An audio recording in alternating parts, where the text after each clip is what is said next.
क्या आप जानते हैं कि सही समय पर लिया गया एक छोटा सा फैसला आपके धान की पूरी फसल को साधारण से असाधारण बना सकता है और आपकी आमदनी को दोगुना कर सकता है? नमस्कार किसान भाइयों, एआई फार्मर में आपका स्वागत है। आज हम धान की खेती के बारे में ऐसी गहराई से बात करेंगे जो आपको सिर्फ जानकारी नहीं देगी, बल्कि आपके अंदर एक नई ऊर्जा और आत्मविश्वास भी पैदा करेगी। क्योंकि खेती सिर्फ मेहनत का नाम नहीं है, बल्कि सही समय पर सही निर्णय लेने की कला है। कई किसान भाई सालों से धान की खेती कर रहे हैं, लेकिन फिर भी उन्हें उतना उत्पादन और मुनाफा नहीं मिल पाता जितना मिलना चाहिए। इसका सबसे बड़ा कारण यह है कि हम अक्सर जल्दी में सारी जानकारी एक साथ लेने की कोशिश करते हैं और सही तरीके से उसे लागू नहीं कर पाते। आज की इस कहानी और जानकारी में हम धीरे धीरे हर उस पहलू को समझेंगे जो आपकी धान की खेती को सफल बना सकता है। और इसी बीच हम आपको धान की 5 ऐसी जबरदस्त वैरायटियों के बारे में बताएंगे जो आज के समय में सबसे ज्यादा उत्पादन और मुनाफा देने की क्षमता रखती हैं। सबसे पहले बात करते हैं सोच की, क्योंकि खेती की शुरुआत खेत से नहीं बल्कि किसान की सोच से होती है।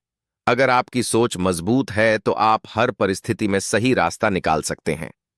मान लीजिए एक किसान रामलाल है, जिसने हमेशा परंपरागत तरीके से धान की खेती की, लेकिन हर साल उसे औसत उत्पादन ही मिलता था। एक दिन उसने तय किया कि वह इस बार कुछ अलग करेगा, लेकिन बिना जल्दबाजी के हर चीज को समझकर करेगा। यही उसका पहला और सबसे बड़ा कदम था। अब रामलाल ने सबसे पहले अपनी जमीन को समझा। उसने मिट्टी की जांच करवाई और यह जाना कि उसकी जमीन में कौन से पोषक तत्व की कमी है। यह एक छोटी सी बात लगती है, लेकिन यहीं से असली बदलाव शुरू होता है, क्योंकि जब तक जमीन की जरूरत नहीं समझेंगे तब तक सही खाद और उर्वरक का उपयोग नहीं कर पाएंगे। अब आता है वह हिस्सा जिसका इंतजार हर किसान भाई करता है, यानी धान की बेहतरीन वैरायटी का चुनाव। क्योंकि अगर बीज सही है तो आधी सफलता पहले ही मिल जाती है। पहली जबरदस्त वैरायटी है MTU 1012। यह वैरायटी अपने ज्यादा उत्पादन और मजबूत पौधों के लिए जानी जाती है। इसकी फसल लगभग 130 से 135 दिन में तैयार हो जाती है और यह गिरने की समस्या से काफी हद तक बची रहती है। इसलिए जिन किसानों को ज्यादा उत्पादन चाहिए, उनके लिए यह एक मजबूत विकल्प बन सकती है। दूसरी वैरायटी है PR 1211। यह उत्तर भारत में बहुत तेजी से लोकप्रिय हो रही है, क्योंकि यह कम समय में तैयार होती है। लगभग 120 से 125 दिन में कटाई के लिए तैयार हो जाती है। और इसकी खास बात यह है कि यह पानी की खपत भी अपेक्षाकृत कम करती है, जिससे लागत कम होती है और मुनाफा बढ़ता है।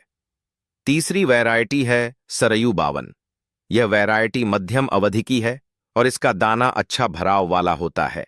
इसकी पैदावार भी अच्छी होती है और यह कई तरह के रोगों के प्रति सहनशील मानी जाती है।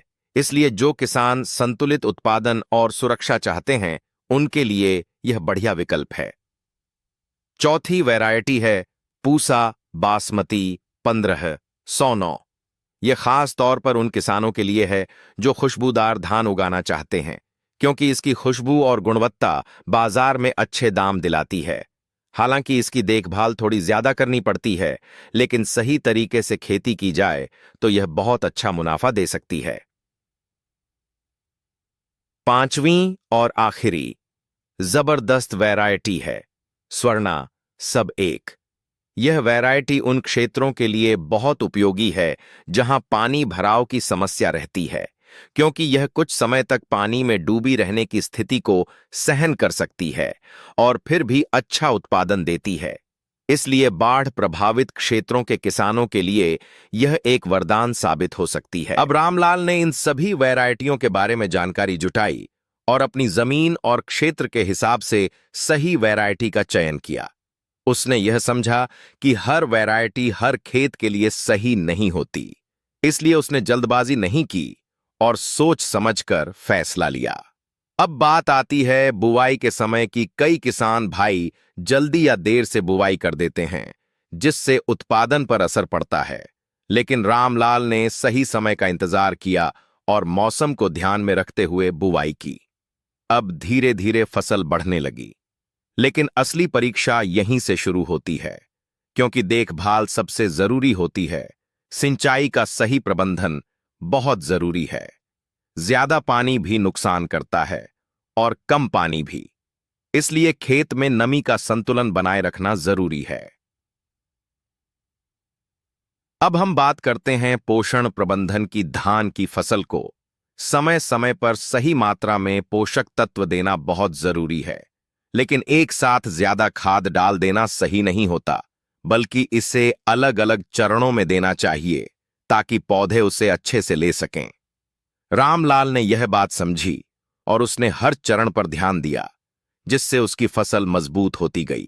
अब आता है सबसे महत्वपूर्ण हिस्सा, रोग और कीट नियंत्रण। क्योंकि अगर आपने इस पर ध्यान नहीं दिया तो सारी मेहनत बेकार हो सकती है। लेकिन यहां भी जल्दबाजी नहीं करनी है। पहले पहचान करनी है कि समस्या क्या है, उसके बाद ही सही उपाय करना है। रामलाल रोज अपने खेत का निरीक्षण करता था और जैसे ही उसे कोई समस्या दिखती, वह तुरंत उसका समाधान करता। लेकिन सोच समझकर यही उसकी सफलता का राज था। अब फसल पकने के समय भी बहुत सावधानी की जरूरत होती है। कटाई का सही समय बहुत जरूरी है। अगर जल्दी कटाई कर ली तो दाने पूरी तरह नहीं भरेंगे और देर कर दी तो गिरने का खतरा रहता है। इसीलिए सही समय पहचानना बहुत जरूरी है। रामलाल ने धैर्य रखा और सही समय पर कटाई की, जिससे उसे बेहतर उत्पादन मिला। अब जब उसने अपनी फसल को मंडी में बेचा तो उसे पहले से कहीं ज्यादा दाम मिला, क्योंकि उसकी फसल की गुणवत्ता अच्छी थी। यह कहानी सिर्फ रामलाल की नहीं है, यह हर उस किसान की हो सकती है जो धैर्य रखता है और हर कदम को समझकर उठाता है। अब यहां पर आपको एक बात हमेशा याद रखनी है कि खेती में सफलता एक दिन में नहीं मिलती, लेकिन अगर आप सही दिशा में लगातार काम करते रहेंगे तो परिणाम जरूर मिलेगा। पहली बात यह है कि कभी भी बिना सोचे समझे किसी की नकल मत करो। हर खेत और हर किसान अलग होता है, इसलिए अपनी परिस्थितियों के अनुसार निर्णय लो। दूसरी बात यह है कि नई जानकारी सीखते रहो, क्योंकि खेती भी समय के साथ बदल रही है। जो किसान सीखता है वही आगे बढ़ता है। तीसरी बात यह है कि धैर्य रखो, क्योंकि जल्दी करने से अक्सर नुकसान होता है। सही समय का इंतजार करना सीखो। चौथी बात यह है कि अपने खेत से जुड़ाव रखो, रोज निरीक्षण करो, क्योंकि छोटी समस्या भी बड़ी बन सकती है अगर समय पर ध्यान नहीं दिया गया। पांचवीं और सबसे महत्वपूर्ण बात यह है कि अपने आप पर भरोसा रखो, क्योंकि जब किसान खुद पर विश्वास करता है तभी वह सही निर्णय ले पाता है। आज की इस कहानी और जानकारी का उद्देश्य सिर्फ आपको धान की खेती सिखाना नहीं है, बल्कि आपको यह समझाना है कि अगर आप अपने काम को समझकर और धैर्य के साथ करेंगे तो सफलता निश्चित है। आगे हम और गहराई से हर एक चरण को समझेंगे ताकि आप अपनी खेती को अगले स्तर पर ले जा सकें। अब यहां से असली समझ शुरू होती है, क्योंकि बहुत बार किसान भाई जानकारी तो ले लेते हैं, लेकिन उसे अपने खेत की स्थिति के अनुसार ढाल नहीं पाते और यहीं पर सबसे बड़ा फर्क पैदा होता है। मान लीजिए रामलाल ने वैरायटी चुन ली, बीज भी अच्छा ले लिया, लेकिन अगर वह यह नहीं समझेगा कि उसके खेत की वास्तविक जरूरत क्या है तो उसका पूरा फायदा उसे नहीं मिलेगा। इसलिए अब हम बात करेंगे उस समझ की जो हर किसान को अलग बनाती है। सबसे पहले आपको अपने खेत के पानी के स्वभाव को समझना होगा, क्योंकि धान की खेती में पानी सबसे बड़ा किरदार निभाता है। लेकिन हर खेत में पानी का व्यवहार एक जैसा नहीं होता। कहीं पानी जल्दी सूख जाता है और कहीं लंबे समय तक रुक जाता है।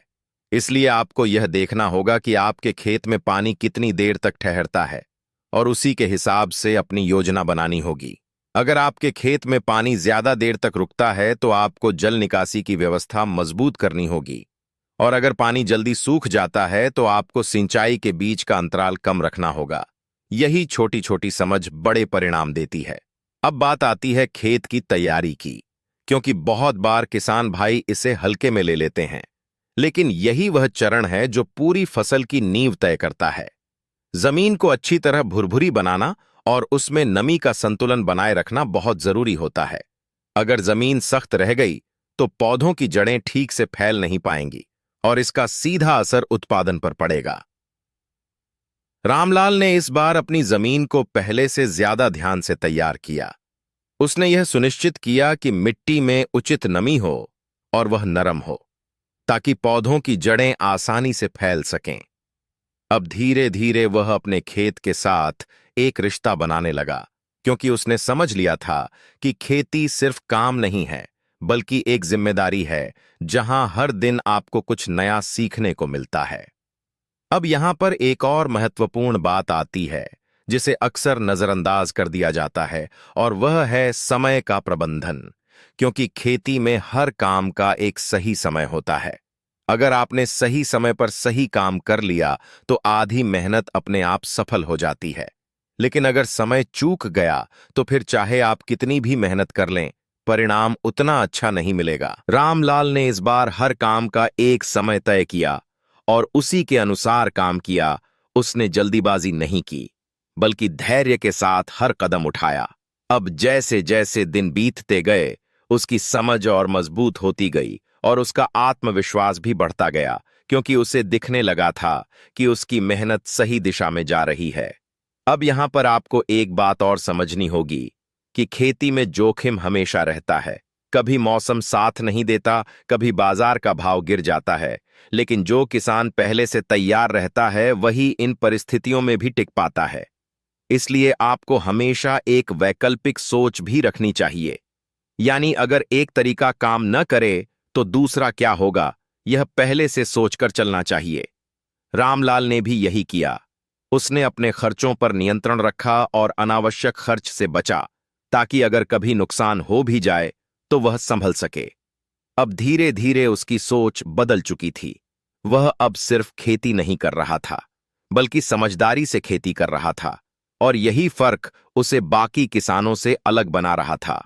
अब हम बात करते हैं उस मानसिकता की जो आपको लगातार आगे बढ़ाती है, क्योंकि खेती में सबसे बड़ी ताकत किसान का मनोबल होता है। अगर आपका मन मजबूत है तो आप हर कठिनाई का सामना कर सकते हैं, लेकिन अगर मन कमजोर पड़ गया तो छोटी सी समस्या भी बड़ी लगने लगती है। इसीलिए हमेशा सकारात्मक सोच बनाए रखना बहुत जरूरी है। रामलाल ने कभी हार नहीं मानी, चाहे कितनी भी कठिनाई आई। उसने हर बार कुछ नया सीखने की कोशिश की, और यही उसकी सबसे बड़ी ताकत बनी। अब जब उसकी फसल धीरे धीरे अच्छी स्थिति में पहुंचने लगी, तो उसे यह एहसास हुआ कि सही दिशा में की गई मेहनत कभी बेकार नहीं जाती, और यही एहसास हर किसान के अंदर होना चाहिए। अब यहां पर हम उन 5 बातों को फिर से मजबूत करेंगे जो हर किसान को याद रखनी चाहिए। पहली बात यह है कि अपनी जमीन और पानी को समझो, क्योंकि यही आपकी सबसे बड़ी पूंजी है। दूसरी बात यह है कि हर निर्णय सोच समझ कर लो, जल्दबाजी से बचो। तीसरी बात यह है कि समय का सही उपयोग करो, क्योंकि सही समय पर किया गया काम ही सबसे ज्यादा लाभ देता है। चौथी बात यह है कि हर दिन कुछ नया सीखो, क्योंकि खेती में बदलाव लगातार हो रहा है, और जो सीखता है वही आगे बढ़ता है। पांचवी और सबसे महत्वपूर्ण बात यह है कि अपने मनोबल को हमेशा मजबूत रखो, क्योंकि यही आपको हर परिस्थिति में आगे बढ़ने की ताकत देता है। अब जैसे जैसे यह कहानी आगे बढ़ती है, आपको यह समझ में आने लगता है कि खेती में सफलता सिर्फ एक सीजन की बात नहीं है, बल्कि यह एक निरंतर प्रक्रिया है, जिसमें हर दिन आपको अपने आप को बेहतर बनाना होता है, और यही सोच आपको एक सफल किसान बनाती है। अगर आप भी चाहते हैं कि आपकी धान की खेती आपको बेहतर उत्पादन और ज्यादा मुनाफा दे, तो आज से ही इन बातों को अपने जीवन में लागू करना शुरू कर दीजिए। क्योंकि बदलाव की शुरुआत हमेशा एक छोटे कदम से होती है, और वही छोटा कदम आगे चलकर बड़ी सफलता का रास्ता बनाता है। अब इस वीडियो के अंत में आपसे बस यही कहना है कि अगर आपको यह जानकारी उपयोगी लगी हो तो इसे लाइक जरूर करें, अपने किसान भाइयों के साथ शेयर करें, और ऐसे ही ज्ञानवर्धक वीडियो के लिए हमारे चैनल को सब्सक्राइब करना बिल्कुल न भूलें। और हाँ, हमने आपके लिए एक व्हाट्सएप ग्रुप भी बनाया है, जहां पर आपको रोजाना खेतीबाड़ी से जुड़ी नई और उपयोगी जानकारी मिलती रहेगी। आप वहां जरूर जुड़ें, ताकि आप हर नई जानकारी से जुड़े रहें और अपनी खेती को और मजबूत बना सकें। अब अंत में एक छोटी सी बात हमेशा याद रखें कि मेहनत और सही दिशा का मेल ही सफलता की असली कुंजी है।